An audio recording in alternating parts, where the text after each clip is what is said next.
ये देखिए अपने बारे में, कुछ अपने साथियों के बारे में जो बच्चे हैं, जो स्टूडेंट्स हैं, वो बता रहे हैं। और बहुत बड़ा दिन है आज महाराष्ट्र के लिए, गोवा के लिए, देश के लिए। जिस तरह से विकास की तमाम परियोजनाएं, 75,000 करोड़ रुपए की परियोजनाएं एक दिन में प्रधानमंत्री उनका शिलान्यास करेंगे और उद्घाटन करेंगे। तमाम वो परियोजनाएं जिनका प्रधानमंत्री ने 2016 में, 2017 में, 2019 में जिनका शिलान्यास किया था, उन सब का मोपा अंतर्राष्ट्रीय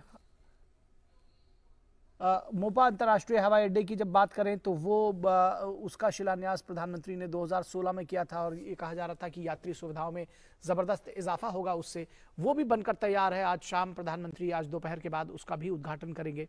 हमारे साथ में हमारे संवाददाता योगेश शीतल मौजूद हैं। योगेश, किस तरह से आज न सिर्फ नागपुर के लिए बल्कि महाराष्ट्र के लिए, गोवा के लिए आज बड़ा दिन है। 75,000 करोड़ रुपए से अधिक की परियोजनाएं प्रधानमंत्री आज महाराष्ट्र और गोवा के लोगों को समर्पित करेंगे। देखिए, अगर राज्य बात करें तो नागपुर की अगर महाराष्ट्र और गोवा की अगर बात करें तो ये लगता है कि इतने करोड़ की योजनाएं हैं और इंफ्रास्ट्रक्चर को लेकर एक पुश जो पीएम गति शक्ति कार्यक्रम है उसके तहत जो है वो दिया जा रहा है। लेकिन अगर आप क्षेत्र वाइज देखेंगे, रीजन वाइज देखेंगे तो मराठवाड़ा, नॉर्थ महाराष्ट्र और विदर्भ, इसके लिए आज का दिन काफी महत्वपूर्ण होने वाला है, क्योंकि जिस तरीके से सागरमाला या सड़कमाला परियोजना सरकार ने शुरू किया था उसको लेकर एक बहुत बड़ा लीड है। और जितने भी जो 10 जिले बताए जा रहे हैं, जो 10 जिलों से सड़क जा रही है, इसके अलावा 14 ऐसे जिले हैं जहां वो सीधे सीधे ये महामार्ग जो है वो प्रभावित कर रहा है, वहां से सीधे सीधे कनेक्टिविटी जो है वो इंश्योर हो रही है। इसके अलावा अगर आप मेट्रो कनेक्टिविटी की बात देखें तो नागपुर को लेकर, चाहे महाराष्ट्र के किसी भी जो बड़े जो जिले हैं, नागपुर को उपराजधानी भी कही जाती है। इससे पहले पुणे में जो कि सांस्कृतिक राजधानी है, वहां पे मेट्रो शुरू हो चुकी है। अगर आप नागपुर की बात करें तो यहाँ पे जिस तरीके से धीरे धीरे करके इंडस्ट्रियलाइजेशन यहाँ काफी तेजी से हो रहा है, शहर काफी ज्यादा विकसित हुआ है, ऐसे में जो डिमांड थी ट्रांसपोर्टेशन की वो भी समय के साथ बढ़ रही थी।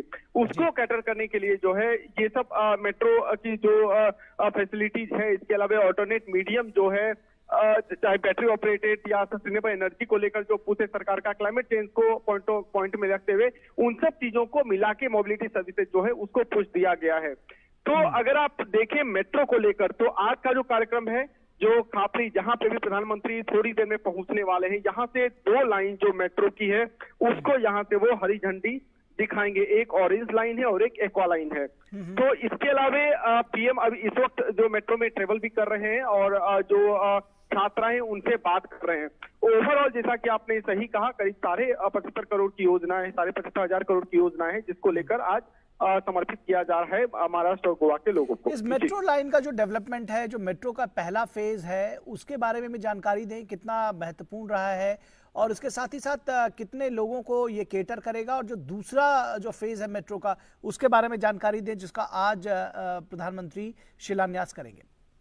देखिए, जो पहला फेज है करीब 8,650 करोड़ रुपया का इन्वेस्टमेंट जो है वो पहले फेज में किया गया था। और इसको लेकर बेसिकली जो महाराष्ट्र का जो सिटी, जो नागपुर का जो सिटी एरिया है उसको ये जोड़ता है। ये पहला मेट्रो का जो चरण था। जो दूसरा चरण जिसका आज आधारशिला जिसकी रखी जाने वाली है, उसमें जो है करीब 67,500 करोड़ जो है उसकी कीमत जो है उससे पूरा प्रोजेक्ट जो है वो बना है। अगर बात करें अगर फेज वाइज तो देखिए 2 लाइन है बेसिकली, एक तो ऑरेंज लाइन है और एक्वा लाइन है।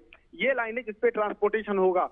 अगर एरिया वाइज अगर आप बात करेंगे तो जो सिटी का आउटस्कर्ट है वहां तक इसको जो है स्ट्रेच करने की जो है वो बेसिकली पूरा प्रोजेक्ट का वो ध्येय है। जो नागपुर से जो सटे हुए इलाके हैं वहां तक मेट्रो को एक्सटेंड किया जाना है। आज जो पीएम का मेन कार्यक्रम है वो फेज 2 के जो है आधारशिला को लेकर है, और पहला जो फेज हो चुका है उसका जो शिलान्यास है, जो उसका जो राज्य को समर्पित करेंगे, जो देश को समर्पित करेंगे, उसका कार्यक्रम है। तो कुल मिलाकर अगर आप देखें तो मुंबई में मेट्रो की इस वक्त मुंबई में मेट्रो ऑलरेडी चल रहा है और कुछ अगले चरण का काम भी चल रहा है। इसके अलावा पुणे में, जिस तरीके से मैं आपको बता रहा था कि पुणे में योजनाएं मेट्रो की ऑलरेडी चली हैं, खुद पीएम ने उसको इनॉग्रेट भी किया था, और नागपुर जो है वहां पे कुल मिलाकर मेट्रो मिल रहा है। तो जिस तरीके से मैंने आपको कहा कि ओवरऑल जो कनेक्टिविटी को लेकर सरकार का पुश है, उसके लिए आज का दिन काफी महत्वपूर्ण है। जी, निश्चित तौर पर ये जो तस्वीरें हम अपने दर्शकों को दिखा रहे हैं, ये अभी जो चलती मेट्रो ट्रेन में यात्रा किया है प्रधानमंत्री ने और मेट्रो राइड ली है, जैसा कि हमने बताया। तो उस ट्रेन में तमाम यात्रियों से उन्होंने संवाद स्थापित किया है। एक जो रेलवे से जुड़ी हुई दूसरी परियोजनाएं हैं, नागपुर इटारसी तीसरी लाइन परियोजना के कोहली नरखेर खंड को प्रधानमंत्री राष्ट्र को समर्पित करेंगे। इसके अलावा समृद्धि महामार्ग की भी बड़ी चर्चा है, जो कि नागपुर से शिरडी को जोड़ रहा है। इस समृद्धि महामार्ग के विषय में भी जानकारी दें और जो रेलवे की परियोजना है उसके विषय में भी बताएं हमारे दर्शकों को। और देखिए, जो जहां तक समृद्धि महामार्ग की बात है, वो समृद्धि महामार्ग को लेकर जो है बहुत ज्यादा लोगों की उम्मीद थी, क्योंकि महाराष्ट्र में जो दो बड़े, जैसा कि मैंने आपको कहा था कि मुंबई तो राजधानी है, मुंबई को देश की आर्थिक राजधानी भी कहा जाता है, और दूसरी जो महाराष्ट्र की उप राजधानी जिसको नागपुर के तौर पर माना जाता है। अगर आप देखें तो मुंबई से नागपुर के अभी कई सारी ट्रांसपोर्टेशन में जो है अपग्रेडेशन किया गया है। मसलन अगर आप रेल लाइन की बात करें तो दुरंतो भी चलाई गई थी, इसके अलावा सड़क मार्ग भी है और हवाई मार्ग भी है। लेकिन कोशिश ये की जा रही थी कि क्योंकि ये फार्मर बेस्ड एरिया है, रास्ते में जो है नागपुर से सटा हुआ अमरावती अगर आप ले लीजिए, पूरा विदर्भ रीजन अगर आप ले लीजिए, तो विदर्भ रीजन और मराठवाड़ा रीजन, यहाँ तक कनेक्टिविटी को किस तरीके से इस तरीके से बनाया जाए कि जो फार्मर है, जो किसान है, उनको उसका लाभ मिले, जो एपीएमसी मार्केट है वहां तक जो है लाभ पहुंच सके और कनेक्टिविटी सुदृढ़ हो सके, इन सब चीजों को साथ में लेते हुए। तो उसके लिए इसकी अवधारणा जो इसको अंगीकार किया गया था, और तब समृद्धि महामार्ग, जिसको हिंदू हृदय सम्राट बाला साहब ठाकरे समृद्धि महामार्ग के नाम से जाना जाएगा, इसको जो है इसकी शुरुआत की गई थी। करीब 701 किलोमीटर का ये एक्सप्रेसवे है और 520 किलोमीटर जो कि नागपुर से शिरडी का स्ट्रेच है, उसको लेकर जो है आज उसका इनॉग्रेशन जो है आज होना है। ये इसलिए भी महत्वपूर्ण है क्योंकि आप बड़े बड़े अगर आप जो है जिलों को देख लें, मसलन अगर आप अमरावती को देख लें, औरंगाबाद को देख लें, नासिक को देख लें, तो आपको हर एक जिले में कुछ खासियत मिलेगी। मसलन अगर आप नासिक को देख लें तो नासिक को अंगूर की दूसरी राजधानी, दूसरा जो है सबसे बड़ा शहर भी कहा जाता है जहां अंगूर की पैदावार होती है। इसके अलावा प्याज को लेकर हम जानते हैं कि लासलगांव का प्याज पूरे भारत में और विदेश में भी निर्यात किया जाता है। इसके अलावा अगर आप औरंगाबाद को देख लें तो औरंगाबाद की अपनी खासियत है एग्रीकल्चर और साथ में टूरिज्म को लेकर। इसके साथ ही अमरावती को अगर आप ले लें तो अमरावती और जो पूरे आसपास के एग्रीकल्चर एरिया है, चाहे वो सोयाबीन हो, दलहन हो, तिलहन हो, उसकी वहां जबरदस्त पैदावार होती है।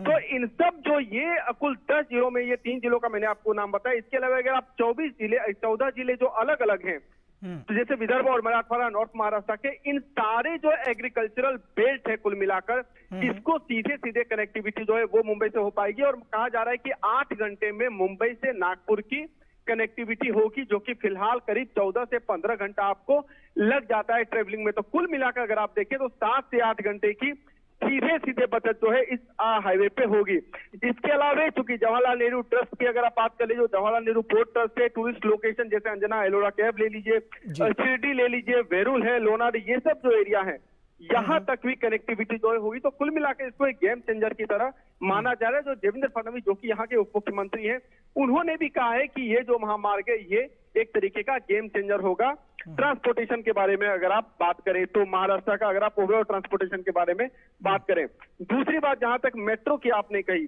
तो देखिए जैसा कि मैंने आपको कहा कि मेट्रो को लेकर जो दूसरा प्रोजेक्ट है, जो दूसरा चरण है, उसको लेकर जो है उसकी शुरुआत हो रही है नागपुर में। न केवल जैसा मैंने आपको अभी कहा कि विदर्भ को लेकर इंडस्ट्रियलाइजेशन की बात जो है, इंडस्ट्री की बात हुई है, इसके अलावे यूथ यहाँ पे काफी संख्या में आए हैं क्योंकि एजुकेशनल इंस्टीट्यूट खुला है। अभी तो एम्स का भी जो है, एम्स को भी काफी शिलान्यास हो रहा है। तो एम्स में निश्चित तौर पर पेशेंट आएंगे, मेडिकल से जुड़े हुए कई सारे स्टूडेंट जो है वो आएंगे, कई सारे फील्ड के लोग आएंगे। तो उसको लेकर जो कनेक्टिविटी है, कनेक्टिविटी का उनको लाभ मिल पाएगा, क्योंकि धीरे धीरे जिस तरीके से यहाँ पे डेंस पॉपुलेशन जो है वो बढ़ रहा है। और साथ में एक मैं आपको ये भी बता दूं कि चूंकि भारत जो है इस वक्त डेमोग्राफिक डिविडेंड के एरा में जा चुका है, 2055 तक जो है ये जो जनसांख्यिकीय जो लाभांश होता है वो रहेगा। और अगर आप देखें तो चाइना है, साउथ कोरिया है, सिंगापुर है, ये सब जो देश है, जापान है, ये इसी दौर में इन सब देशों में आर्थिक गति काफी तेज हुई थी और इनकी जो है एक तरीके से आप कहें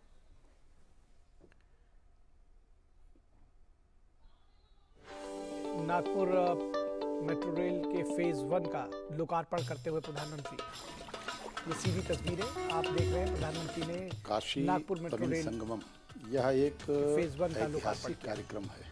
मैं कहूँगा शताब्दियों के बाद इस तरह की एक पहल। विश्व परेशान था, इस महामारी के दौर से गुजर रहा था, तो प्रधानमंत्री के आह्वान पर कि आपदा को अवसर में बदलो, रेलवे ने सबसे